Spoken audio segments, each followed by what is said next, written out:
Assalamualaikum warahmatullahi wabarakatuh. Kembali lagi bersama TS Channel, channel yang menyajikan informasi, edukasi, kisah, dan misteri di belahan dunia ini yang mungkin belum terungkap.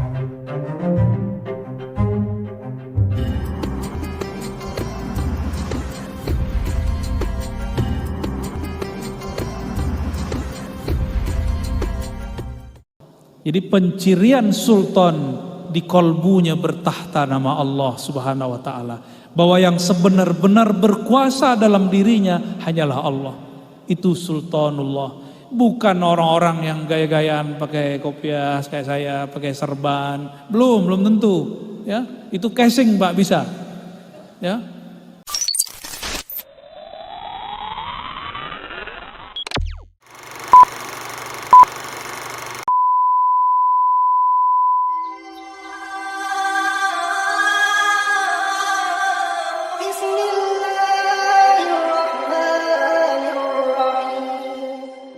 Imam Malik,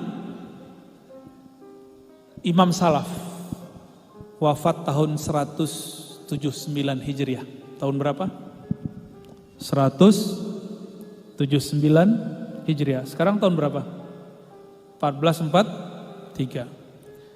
Suatu kali beliau diadu pendapatnya dengan riwayat Ibnu Mas'ud tentang hubungan antara ulama dan umara. Kata Ibnu Mas'ud sudah wafat radhiyallahu taala anhu. Sayyidina Abdullah bin Mas'ud mengatakan, jika ada orang alim ahli din masuk ke istana para umara, dia akan yakhruj bila din. Dia akan keluar tanpa bawa agama. Itu pendapat sahabat Ibnu Mas'ud. Tapi ini bukan sahabat, tapi Imam Malik. Imam Malik bolak-balik masuk istana. Saya belum masuk istana loh ya. Cuman ceramahin orang di istana lewat Kemenak, udah langsung dibully. Ya. Dicari-cari, tapi alhamdulillah ya. Imam Malik ditanya, "Ya Malik, wahai Malik, kenapa engkau keluar masuk istana?" Apa jawaban Imam Malik? Jika aku tidak masuk istana, jika engkau para ulama tidak masuk istana, lalu bagaimana cara menyampaikan kebenaran kepada para umara? Itu jawaban beliau. Berarti Imam Malik ini orang berani, gak takut mati. Dulu ulama itu takut mengkritik umara, karena kalau habis kritik badannya nggak balik, nggak ada yang balik, Pak, hilang. Dulu di masa Bani Umayyah, sebelum Imam Malik, ternyata ada khalifah yang luar biasa. Dia wali, dia ulama, dia ahli hadis, juga umara. Coba tebak, namanya juga Umar. Umar siapa? Umar Bakri. Umar bin Abdul Aziz. Umar bin Abdul Aziz ini beberapa kali bertemu Nabiullah Khidir. Tuh canggih ya. Bahkan beliau masuk ke suatu tempat, ada gunung, di belakang gunung ada lembah. Sampai di lembah dia mendengar ada orang berbicara. Tapi orangnya tiada. Sosoknya tidak tampak. Beliau berkalam-kalam dengan orang itu. Ternyata itu orang adalah jin yang muncul di zaman Sayyidina Isa. Dia mendapat kalam, kamu tunggulah di sini, nanti ada kekasih Allah akan datang ke tempatmu. Itu jin umurnya panjang. Ternyata ada satu rahasia tentang umur jin. Jin itu tidak mati kalau tidak dibunuh. Itu. Wallahu alam kalau ada jin yang mati tanpa dibunuh, kayaknya harus belajar ilmu jin lagi ya. Tapi itu yang kita dengarkan dari beberapa ulama. Dia biasanya bertengkar, berperang. Jin ini tidak ada yang membunuh. Dia diwasiatkan oleh Sayyidina Isa, kamu tinggallah di lembah ini, nanti akan ada kekasih Allah umat dari Nabi akhir zaman. Betul. Ternyata itu jin patuh seperti robot. Dibilang jangan keluar, nggak keluar-keluar. Tunggu selama-lamanya. Sampailah di sana. Akhirnya Umar bin Abdul Aziz berkalam. Wahai tuan jin, saya lupa nama jinnya. Itu jin punya nama. Diriwayatkan oleh Imam Abu Nuaim dalam kitab Hilyatul Aulia dengan riwayat yang bisa dipakai. Jadi sanadnya ada ya.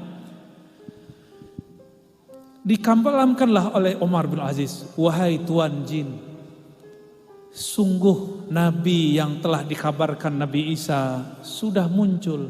Senangnya dia. Tapi sayangnya dia telah wafat.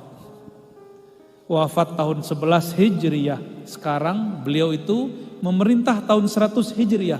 Berarti sudah berapa tahun? Nabi wafat tahun 11. Umar bin Abdul Aziz memerintah tahun 100. Berapa tahun?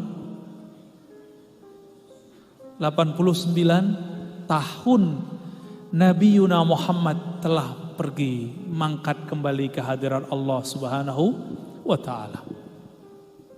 Akhirnya jin itu nangis. Jin bisa nangis, Pak. Itu jin tuh. Itu adalah pengikut Nabi Isa dari kalangan jin. Setelah itu terjadi, dia ajarkanlah si jin syariat Islam, diajarkan sholat, semuanya diajarkan. Sampai diajarkan azan, kullu syai. Ya. Lalu Umar bin Aziz pergi. Mendengar kabar itu biasa, kalau khalifah pergi ada pengikutnya enggak? Ada yang jaga pengawal? Dari pengawalnya, pengikutnya mengabarkan Umar bin Al-Aziz ketemu jinnya Nabi Isa. Jin pengikut Nabi Isa. Maka setelah Umar bin Aziz wafat, banyaklah ulama datang ke tempat itu penasaran dengan jin pengikut Nabi Isa. Udah dicari semua pelosok, tidak bertemu. Saya curiga jinnya juga sudah wafat. Jin itu ternyata boleh wafat kalau dia minta kepada Allah.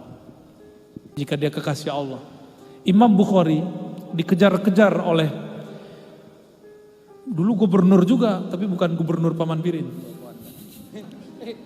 Namanya Ahmad bin Khalid. Ini gubernur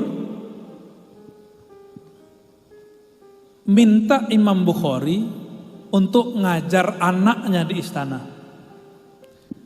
Ilmu hadis kan beda dengan ilmu zikir. Beda dengan ilmu tasawuf. Ilmu hadis itu dicari kemana-mana.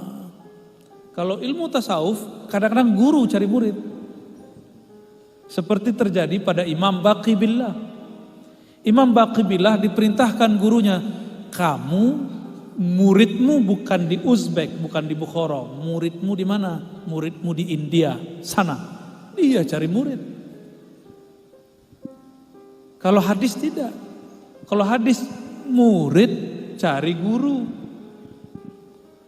Maka Imam Bukhari mengatakan, kasih surat, sampaikan kepada Tuan Gubernur. Bukan Gubernur Paman Birin ya. Jika anakmu hendak ngaji hadis, maka suruh dia datang ke masjidku. Itu. Tersinggung gak gubernurnya? Tersinggung.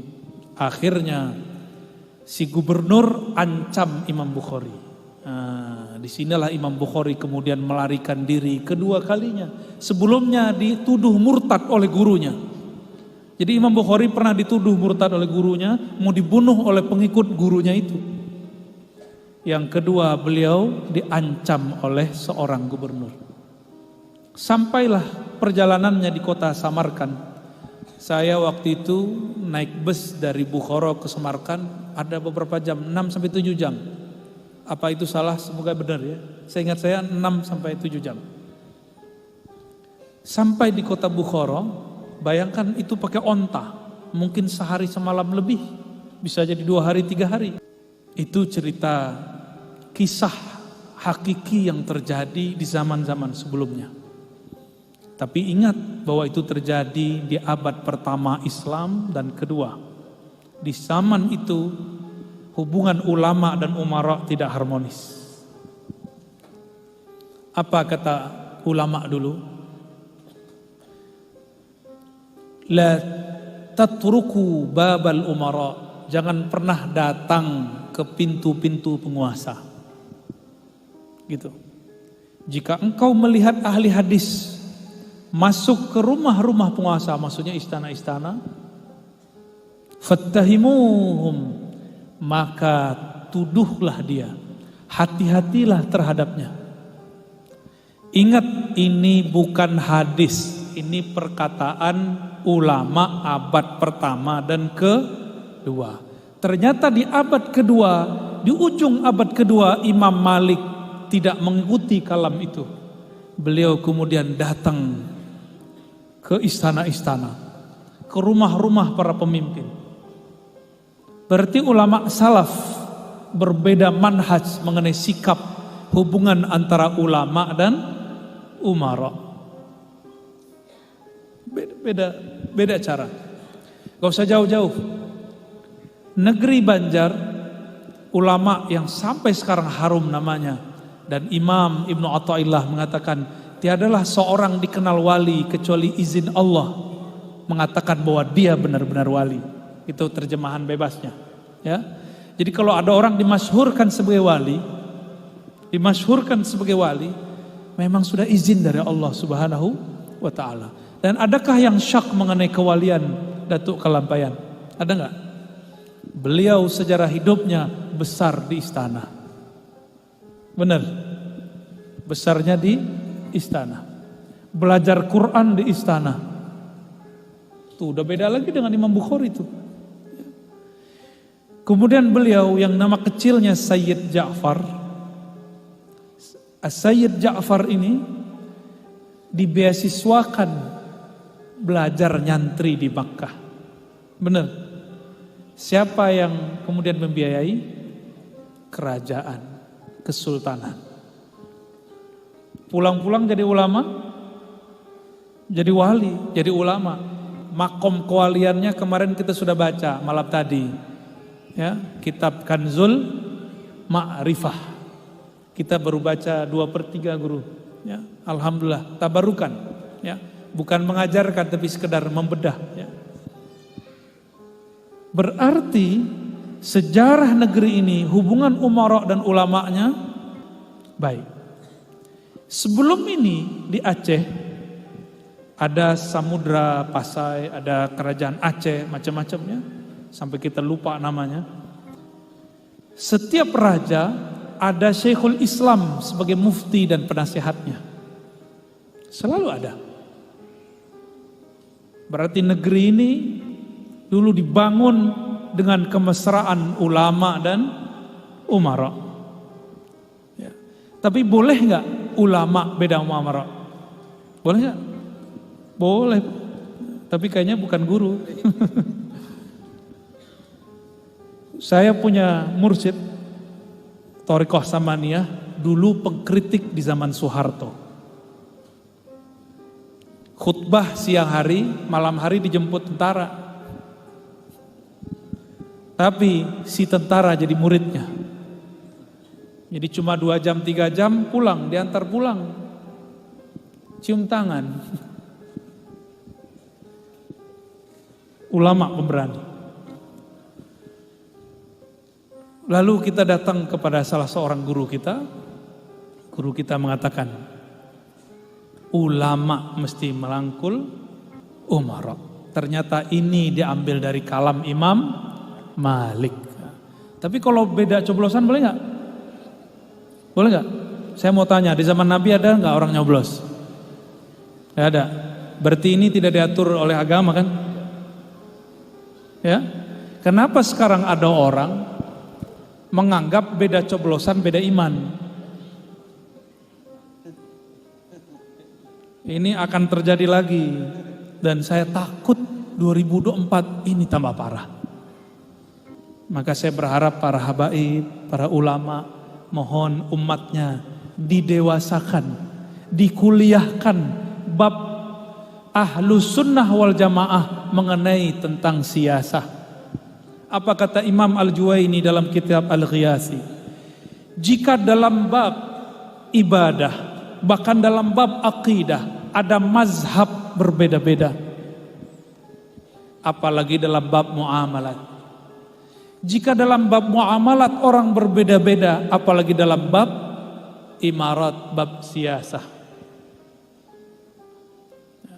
Lalu kapan muncul orang-orang yang kemudian menganggap beda politik, beda iman?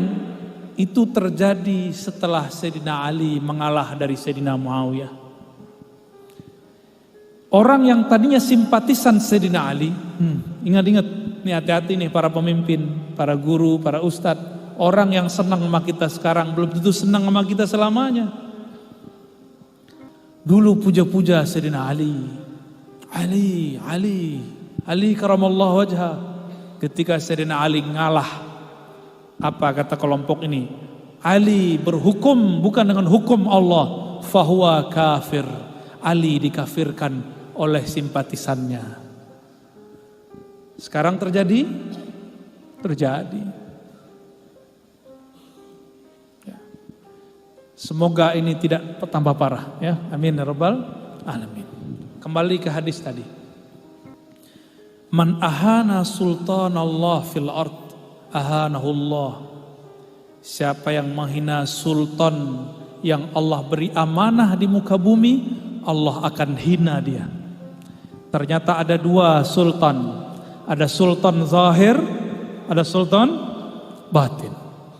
Apa yang menghubungkan mereka? Yang menghubungkan mereka adalah hubungan mereka dengan Allah. Hubungan mereka dengan Allah. Makanya kalimatnya jelas. Innamal mu'minuna ikhwah. Sesungguhnya orang-orang yang percaya itu bersaudara. Masa kita cuma beda politik, kemudian berbeda? Dan ada satu hal yang penting saya sampaikan. Seorang ulama butuh tameng dalam dirinya supaya tidak menjilat kepada umara. Umara perlu tameng dalam dirinya supaya tidak menjadi pencitraan. Apa tameng itu? Itulah yang dikatakan dalam hadis qudsi. La ilaha illallahu hisni. Siapa yang melazimkan baca la ilaha illallah, dia telah mendapatkan bentengnya Allah Subhanahu wa ta'ala. Kita usut-usut ulama-ulama yang pemberani dari dulu, tidak takut kepada umara, seperti Izzuddin bin Abdi Salam. Ternyata sir di dalam kalbunya adalah zikir la ilaha illallah. Dalam hatinya ada makna, tiada yang berkuasa kecuali Allah. Tiada yang abadi kuasanya kecuali Allah. Kalau presiden paling cuma 5 tahun, gubernur paling cuma 5 tahun, syukur-syukur terpilih 2 kali 10 tahun, tapi Allah tidak pernah berhenti kuasanya. Ini penghubung mereka. Itulah sebabnya kenapa umara yang di dalam hatinya ada nurullah, nur Muhammad Rasulullah SAW, juga tahu aku harus punya tameng ini karena kekuasaanku cuma 5 tahun tambah 5 tahun atau cuma berapa tahun. Ada yang sebelum 5 tahun sudah turun, ya benar. Jika dia beres kalimah la ilaha illallah di kolbunya, maka sang ulama wali Allah, sang umara pun wali Allah, baru sah disebut sultanullah. Sultannya Allah. Jadi pencirian sultan di kolbunya bertahta nama Allah Subhanahu wa ta'ala. Bahwa yang sebenar-benar berkuasa dalam dirinya hanyalah Allah. Itu sultanullah. Bukan orang-orang yang gaya-gayaan pakai kopiah kayak saya, pakai serban. Belum tentu. Ya, itu casing Pak bisa. Ya. Benar para habaib ya, para kiai. Bisa saja orang kafir kita serbanin, bisa kan? Bisa aja. Dulu Snok, gimana cara baca namanya? Snok Hongroj, ya? Nggak pakai H itu bacanya Ong, apa gimana gitu cara lafaznya. Itu pakai serban, Pak. pakai turbus, mukanya kayak muka-muka orang Turki.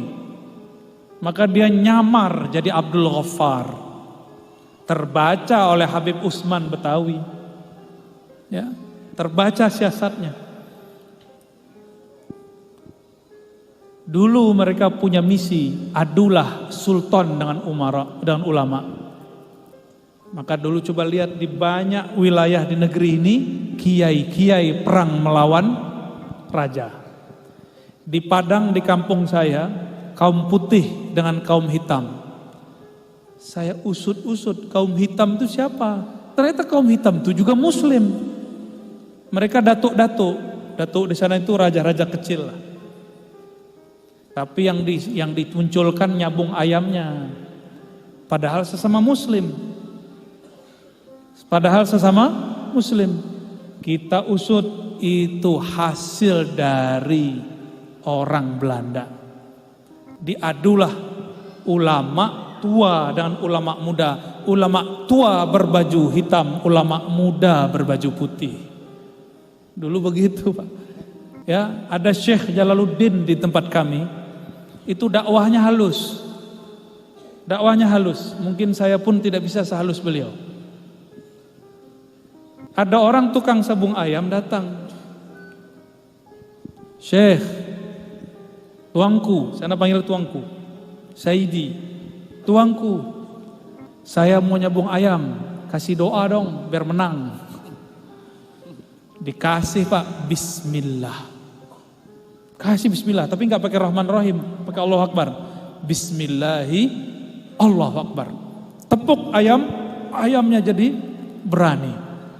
Kalahlah semua ayam yang dia lawan. Itulah ayam jago. Bismillahi, Allahu Akbar. Itu tukang sabung ayam belum sholat, tapi dia tahu itu tuanku orang alim, zikirnya mantap. Ntar yang nyebu ayam jangan minta ke saya ya. Besok ulang lagi, pakai bismillah Allahu Akbar, tapi tidak bekerja. Ayam jagonya kalah. Karena dia salah, seharusnya dia salaman dulu dengan tuangku. Yang mahal itu salamannya. Ya. Akhirnya sorenya dia datang. Tuangku Syekh Jalaluddin, saya sudah baca bismillah Allahu Akbar hari ini, tapi kalah. Oh, ada kurang satu. Apa kurang? Zikir syahadat. Gimana cara bacanya? Ayo, jabat tangan. Baca syahadat, Pak. Asyhadu an la ilaha illallah wa asyhadu anna Rasulullah, diterjemahkan. Masuk Islam lah orang itu hari itu. Dia nyabung ayam lagi? Enggak. Sudah nangis, Pak. Udah lupa dengan sabung ayam. Begitu mereka halusnya. Kalau saya nggak berani begitu. Ya. Mereka disebut kaum padri awal. Sampai kemudian muncul kaum padri yang muda. Ya. Jadi siapakah yang disebut sultan? Orang yang di dalam kolbunya bertahta nama Allah SWT. Dan dalam kitab yang kita baca malam tadi, Syekh Muhammad Arsyad Al-Banjari mengatakan, jika engkau baca la ilaha illallah seperti tadi, itu kan indah itu ya. Itu orang kalau di kolbunya ada nama Allah pasti merinding. Kalau enggak cuma bagus ya suaranya, tapi gitu doang. Enggak ada hunjamannya di kolbu. Ya. Kata beliau, orang baca la ilaha illallah, dia mesti meyakini di kolbunya bahwa alam semesta ini tiadalah hakikatnya kecuali diwujudkan oleh Allah Subhanahu wa ta'ala. Tapi itu bahasa halus. Ada bahasa yang lebih vulgar lagi. Saya dulu belajar Thariqat Syattariyah. Saya tanya kepada guru, supaya zikir la ilaha illallah ini mantap di thariqat ini, paling ujung, paling mantap, paling cepat merasakannya bagaimana? Ini boleh dipakai ya, karena ini sudah ditulis di kitab-kitab. La ilaha illallah. Ini jangan salah paham, ini pelan-pelan kita terjemahin. La ilaha, meniadakan tubuh kasar. Illallah, hanyalah Allah di dalam batin. Masih kurang paham kan? Nah, kita tambahin lagi penjelasannya. La ilaha, tiadalah daging, tiadalah tulang, tiadalah darah, tiadalah rambut, tiadalah kulit, tiadalah tubuh. Tiada, habis. Illallah, kecuali semuanya itu diciptakan, dihembuskan oleh Allah Subhanahu wa ta'ala. Gitu. Sehingga ketika kita berzikir la ilaha, terpandang tubuh yang kasar, illallah dihunjamkan ke dalam kolbu. Barulah bertahta nama Allah. Orang yang seperti ini dia tidak akan menyekutukan Allah lagi dengan air. Tidak akan menyekutukan Allah lagi dengan makan. Atau asbab air dan makan, yaitu duit.